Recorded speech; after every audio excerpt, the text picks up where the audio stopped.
This is Heidi Ochoa, speech professor and co-director of the Speech and Debate team at Saddleback College.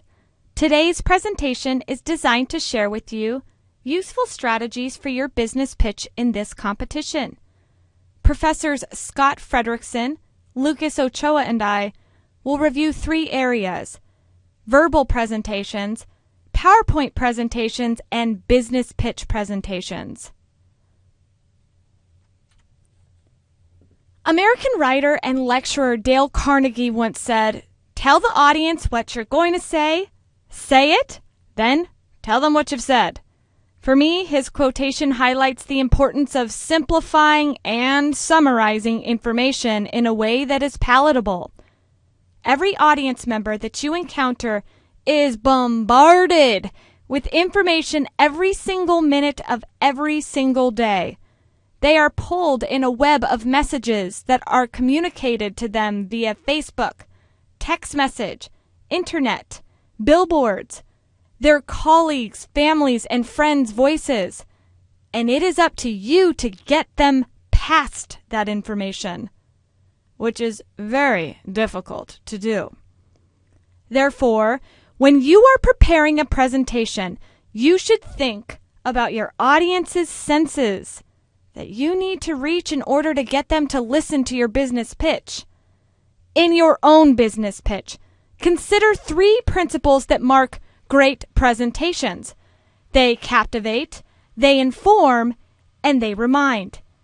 If you captivate them with something exciting, tell them something they don't already know, and stamp their memory with a reminder of its importance, you are following Dale Carnegie's advice and investing in the makings of a great presentation. When you are telling your audience what you're going to tell them, consider introducing yourself to your audience, grabbing their attention, and orienting them with your business pitch. When you are introducing yourself, think about ways you can establish your credibility. You are an architecture major, for example. You may want to indicate the number of classes you have taken, the certificates you've acquired, or the field of experience you've obtained. But do so humbly. Try to incorporate your qualifications as a reason for your passion in the work, not the reason you deserve the opportunity. Second, grab their attention. There are several ways to captivate your audience's attention.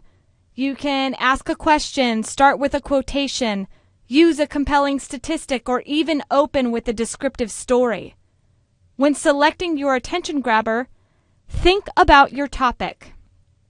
Hypothetically, if you were trying to elicit funding for a smog-eating cement to use for the construction of commercial buildings in South Orange County, you may start with the statistic reflecting the rise in lung-related diseases or visual aid pictures that reveal the differences in air pollution today versus yesterday. Or maybe you are the creator of the latest organ printer, which is a printer that literally prints organs. You may start off by asking audience members if they know someone who needs an organ, or start with a story about someone you know whose name is on a long list for an organ transplant. Captivating audience emotions may motivate them to listen more. Then, once you've introduced your topic and caught your audience members' attention, orient them with your business pitch in the clearest, most accessible, and concise manner possible. You may do so by saying, "I'd like to introduce to you a business plan for implementing smog-eating cement in South Orange County's upcoming architecture plans," or "a business plan for making this organ printer prototype a reality in the medical industry." When you tell them what you want them to know, be mindful of this. Lectures, movies, television programs that are poorly edited overwhelm audience members. In fact, public speaking textbooks used nationwide indicate that audience members tune out and stress out when they are stuck in a room with a disorganized speaker. When creating your presentation, make sure you are organizing your ideas into clear themes. Don't think of organization as hindering your creativity. Instead, think of letting the organization of your main themes guide your creativity. A dance, after all, between structure and creativity is the start of a great presentation. Let's look to earlier examples. If I were doing a business proposal on a smog-eating cement, I may identify two themes: how the cement is made and how it works. If my business proposal was centered around the organ printer, my identified themes may be the need for organ donors, the benefits of the organ printer, and the cost. Be sure that after you present each main theme, you offer your audience members summaries of each main point. While you may feel like you are being redundant, your audience members will feel grateful that you guided them through information which is new to them. And finally, when you tell them what you told them, make sure that you are giving your business pitch the proper landing. In the rebuttal in a courtroom, the lawyer should not bring up any new arguments. In a classroom, when a teacher says, "We're almost done," students have packed their backpacks before she has had time to punctuate her next sentence. In other words, land with an impactful summary. Your audience doesn't want to hear anything new. This is your opportunity to remind us where we went, highlight why it is important in a memorable way. You don't want the last phrase that your audience hears to be, "That's it," or "I'm out of time." You want them to remember that alarming statistic, that moving story, or the confidence you had when you said, "I believe that the organ printer could save Americans' lives." Your audience members will likely remember your beginning and ending more than the rest of your speech. Make sure they are impactful. I have 7 final secrets to giving an effective presentation. First, simplify your information. Remember, your audience members are hearing this information for the first time. If they were reading your book, they have the convenience of flipping back to prior pages to remind themselves of the definition of that unknown mushroom species that you keep referring to. Since you will not be giving them a hard copy of your presentation, it's important that you limit the information during the moment of your presentation. Second, practice your delivery. As Aristotle suggests in his work, delivery offers the message the kind of magic that makes information comprehensible to audiences. In fact, a monotone, unfriendly, arrogant speaker can come off surprisingly disorganized, uninformed, and incomprehensible, regardless of how well written the speech is. Third, use humor, not comedy. You should not treat your presentation as a stand-up. Any humor that you use should be tasteful, subtle, and witty. Next, your props should be aesthetically pleasing and professional. If the item needs to be ironed or cleaned beforehand, do it. If the sound needs to be tested, do it. Props should be large. Don't expect that your audience will be able to see tiny parts. Brochures, pamphlets, and posters should look like they are fresh off the printer. All props should be vibrant and attractive. Additionally, make sure that you are using language that is consistent with your topic and your audience members' experiences. You must be familiar with basic definitions related to your topic, so familiar that you can relate it to your audience members if they have questions. Next, your slides should be concise and simple. Long paragraphs require you to read, which limits the eye contact you could be making with your live audience members.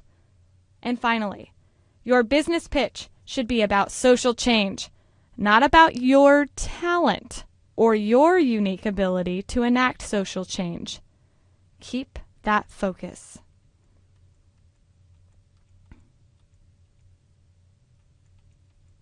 In conclusion, we have reviewed how to give an effective presentation by telling your audience what you're going to tell them, telling them what you want them to know, and telling them what you told them. We hope these strategies help you with your business pitch.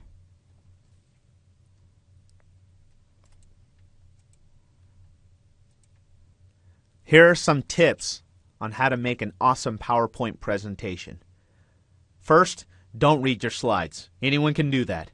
You want to emphasize the key points in your slides without sounding mechanical or bored. Remember, if you are energetic about your PowerPoint, your audience will be as well. Another common mistake that can destroy your credibility up there are spelling errors. Triple check your slides to ensure that your spelling is clean and accurate. Also, too much clutter on a screen can overwhelm an audience and shut them down to your message. This is why it's so important to keep your points simple, concise, and clean. Follow the 5x5 rule. Make it easy for the audience to follow, but listen to what you are saying. Again, you don't want to offer too much stimuli, cluttering your message. Choose a simple template that will not cause any distractions. You want your audience to read your slides, okay? So no Gothic or emoticons. Double test a transfer from PC to Mac. This is very, very important. Show up early to test out if you plan on having a transfer from a flash drive or laptop. Remember that graphs should be easy to follow.